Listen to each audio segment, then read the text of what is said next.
Hello students, welcome back to my YouTube channel mathematics tricks by Neha. तो बच्चों, हमने क्या स्टार्ट किया हुआ था? हमने चैप्टर 8 स्टार्ट किया था, simple interest and compound interest. ठीक है, हमने ये चैप्टर स्टार्ट किया हुआ था। लास्ट लेक्चर में हमने एक्सरसाइज 8.2 के ना 7th तक क्वेश्चन कर लिए थे। अब हमने 9th क्वेश्चन स्टार्ट करना है। इस वीडियो में हम नेक्स्ट क्वेश्चन में 9th क्वेश्चन स्टार्ट करते हैं। चलिए 9th क्वेश्चन हम स्टार्ट करते हैं। 9th क्वेश्चन क्या है? ये फॉर्मूले हैं हमारे, मैंने लास्ट वीडियो में भी दिखा दिए थे, इसमें फिर से दिखा रही हूँ आपको वीडियो में। जिसको नोट डाउन करने वो नोट डाउन भी कर सकता है और स्क्रीनशॉट भी लेके रख सकता है। ठीक है, चलिए 9th क्वेश्चन हम स्टार्ट करते हैं। 9th क्वेश्चन क्या कहता है हमारा? 9th क्वेश्चन में क्या गिवन है? Find the principal if the compound interest of the rate of 5% per annum compounded annually of 3 years is ₹1261। इसमें उन्होंने बोला कि प्रिंसिपल फाइंड करना है हमें। उन्होंने बोल दिया कि हमें प्रिंसिपल जो है वो फाइंड करना है। सोल्यूशन में हमने क्या करना है? प्रिंसिपल फाइंड करना है। रेट हमें गिवन है 5%, एन हमें गिवन है 3। उन्होंने हमें इसमें कंपाउंड इंटरेस्ट दे दिया है ₹1261। उन्होंने कंपाउंड इंटरेस्ट दे दिया है हमें। हमारे पास ना तो यहाँ पे पी गिवन है ना ही अमाउंट गिवन है। ठीक है, हमें अमाउंट भी निकालनी है और पी भी निकालना है। पहले हम अमाउंट निकालते हैं। अमाउंट हमारे पास होते हैं CI is equal to A minus P. ठीक है, ये कैसे बनाई है हमने? हाँ, CI का फॉर्मूला होता है हमारे पास A माइनस पी।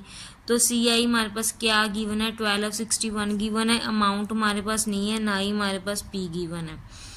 ठीक है, यहाँ से हम अमाउंट की वैल्यू निकाल लेते हैं। इधर P इधर माइनस में, तो इधर आके प्लस में हो जाएगा। तो ये हमारे पास अमाउंट की वैल्यू बन जाएगी 1261 प्लस P। ये अमाउंट की वैल्यू बन गई। ठीक है, उसके बाद हमें सॉल्व क्या करना है? हमें P निकालना है। तो हमारे पास N जो है ईयरली में दिया, तो ये फॉर्मूला लग जाएगा A is equal to P 1 plus R/100 raise to power N। यहाँ पे अमाउंट में हमें गिवन है 1261 plus P, this is equal to P 1 plus R हमारे पास क्या है? 5 है। R 5 है ओवर 100। N हमारे पास क्या है? 3 है। ठीक है, वैल्यूज पुट की हमने। अब इसको हम सॉल्व करते हैं। 1261 plus P, this is equal to P। यहाँ पे हम ले लेते हैं LCM 100 प्लस 5 ओवर 3, तो हमारे पास आ जाएगा 1261 plus P, this is equal to P 105 over 100 raise to power 3। ठीक है, तो हमारे पास आ जाएगा 1261 plus P, this is equal to, ये हमारे पास कट हो रहा है 5 के टेबल पे 20 21। आप चाहो तो यहाँ भी कट करके कर सकते हो। मैंने कट नहीं यहाँ पे किया, मैंने नीचे आके कट कर दिया है। ठीक है, आप जहाँ मर्जी कर लो बच्चों। ठीक है, तो हमारे पास P आ गया 21 ओवर 20 रेज टू पावर 3। ठीक है, तो अब हमारे पास ये है 1261 plus P, this is equal to P। इसको हम ओपन कर ले, पावर 3 है ना, तो हमने 3 टाइम लिख दिया। हमने लास्ट वीडियो में ना मल्टीप्लाई की थी 21 को 3 टाइम्स 21 का क्यूब मैंने आपको बताया था 9261 होता है। तो मैं डायरेक्टली लिख रही हूँ, मल्टीप्लाई दोबारा नहीं कर रही। 20 का क्यूब होता है 8000। ठीक है, ये आ गया हमारे पास। ठीक है, ये आ गया। अब हम क्या करेंगे? 1261 है, ये वाला P ना इधर ले चलते हैं। ये हमारे पास बन गया 9261 ओवर 8000 P माइनस, ये प्लस का P था उधर जाके माइनस में हो गया। तो इसके बाद हम क्या करेंगे? इनका एलसीएम लेते हैं। 1261 this is equal to 8000, 9261 P minus 8000 P। ठीक है, मैं यहाँ पे कर देती हूँ, आगे इधर कर देती हूँ। ठीक है, साथ में हमारे पास क्या आ गया? 1261। यहाँ पे बच्चे 1 लगा लेंगे ना, तो हम क्रॉस मल्टीप्लाई करेंगे। अब हम क्रॉस मल्टीप्लाई करेंगे तो हमारे पास क्या आ जाएगा? 1261 नहीं, अभी क्रॉस मल्टीप्लाई नहीं, क्रॉस मल्टीप्लाई करेंगे। पहले इसको माइनस कर लेते हैं ना। माइनस करेंगे 9261 माइनस 8000, तो हमारे पास क्या आ जाएगा? 1261 P ओवर 8000। अब हम क्रॉस मल्टीप्लाई करते हैं। क्रॉस मल्टीप्लाई करेंगे तो हमारे पास क्या आएगा? 1261 मल्टीप्लाई 8000, 1261 P मल्टीप्लाई 1, तो ये क्या आगे बन गया 1261 मल्टीप्लाई 8000, ये पी वाला उधर मल्टीप्लाई में इधर आके डिवाइड में हो जाएगा, ठीक है, ये कट गया तो पी हमारे पास क्या आ गया 8000 रुपीज़ आ गया। ये था हमारा 9th क्वेश्चन। चलिए अब हम नेक्स्ट क्वेश्चन पे चलते हैं 10th क्वेश्चन पे। अपने पास 10th क्वेश्चन, ठीक है। Eight what rate percentage per annum will be ₹625 amount to ₹676 in 2 years compound annually. उन्होंने बोल दिया at what rate, that means हमें रेट आर फाइंड करनी है।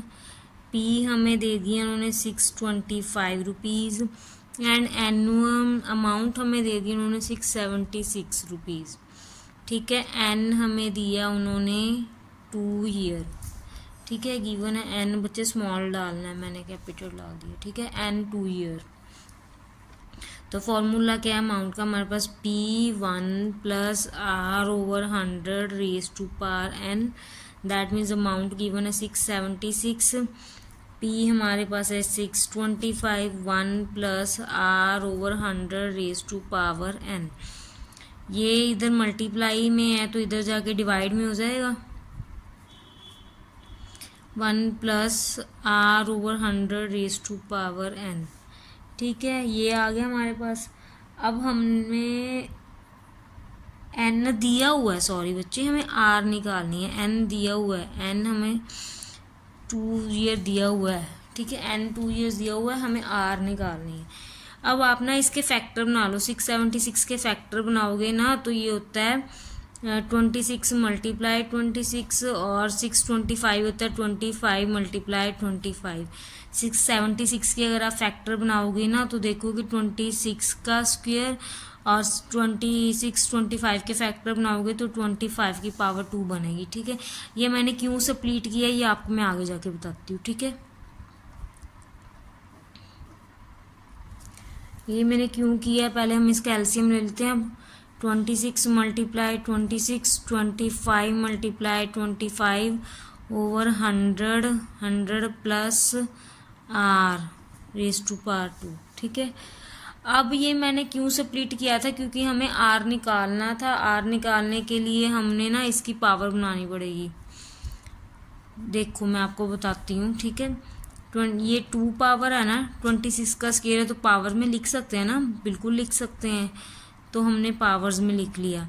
अब आपको याद होगा, आपने 7th क्लास में पढ़ा हुआ है, अगर पावर आर इक्वल हो तो बेसिस इक्वल होते हैं। आपने पढ़ा होगा अगर पावर्स आर इक्वल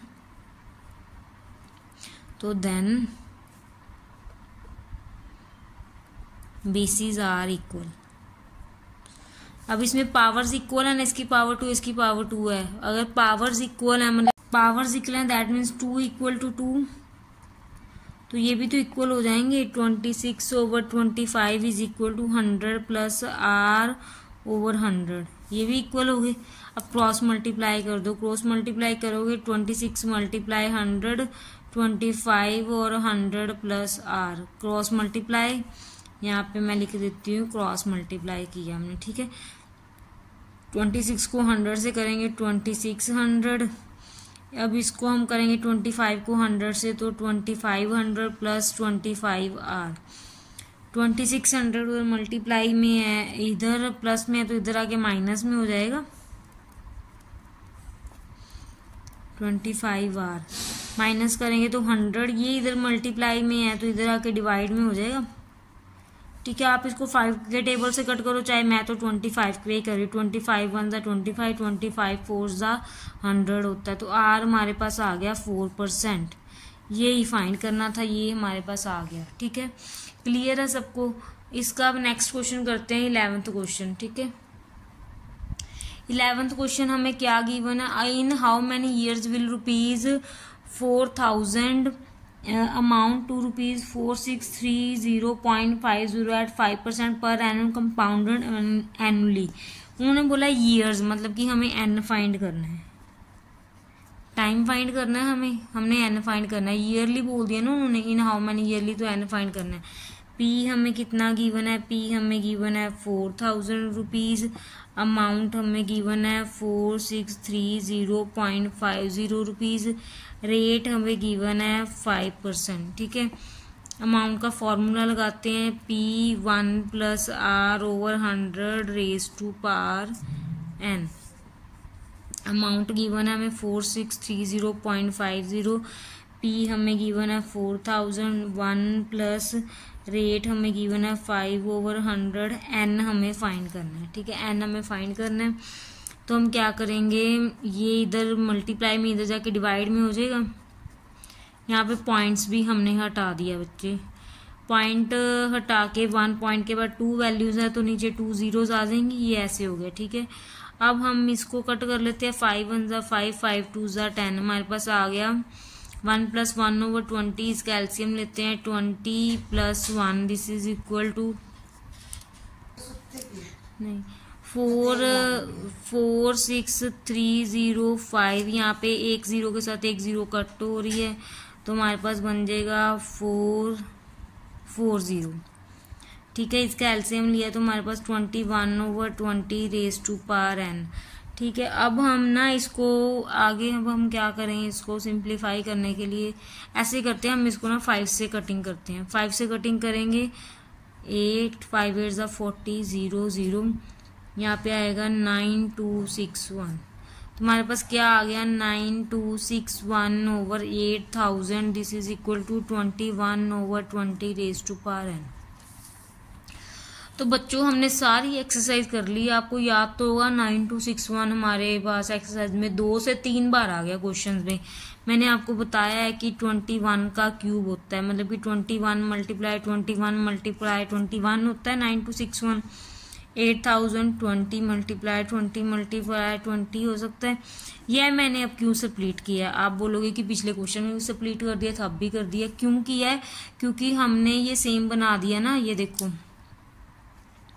21 और 20 की पावर 3 तो लिख ही सकती हूँ मैं, ये 3 टाइम्स है तो पावर्स में तो लिख सकते हैं ना। तो हमने लास्ट क्वेश्चन में मैं क्या था, बेसिस हमने किया था कि पावर सेम है देन बेसिस भी सेम है। ठीक है, अब यहाँ पे हम कर रहे हैं कि हमारे बेसिस सेम आ गए तो पावर्स भी सेम हो जाएंगी। तो बेसिस सेम है, यहाँ पे हमने लगा दिया बेसिस सेम,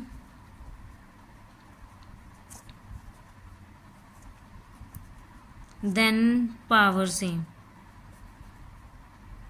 ठीक है, यहाँ पे हमने लगा दी बेसिस सेम है देन पावर सेम है।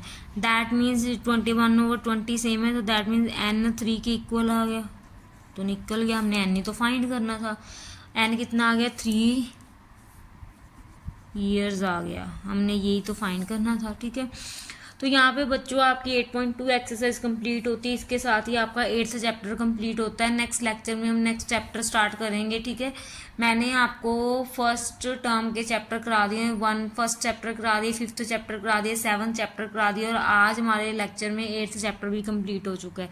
ठीक है, अब नेक्स्ट लेक्चर में हम नेक्स्ट चैप्टर करेंगे। आप हमारे चैनल को लाइक कीजिए, सब्सक्राइब कीजिए और कमेंट कीजिए, और बेल आइकन के बटन को ऑन कर दीजिए। और जो भी न्यू व्यूवर्स चैनल पे आ रहे हैं, अगर आपको हमारी वीडियो अच्छी लग रही है तो चैनल को सब्सक्राइब किए बिना बिल्कुल ना जाएं, चैनल को सब्सक्राइब कर दीजिए और बेल आइकन के बटन को ऑन कर दीजिए। Thank you so much.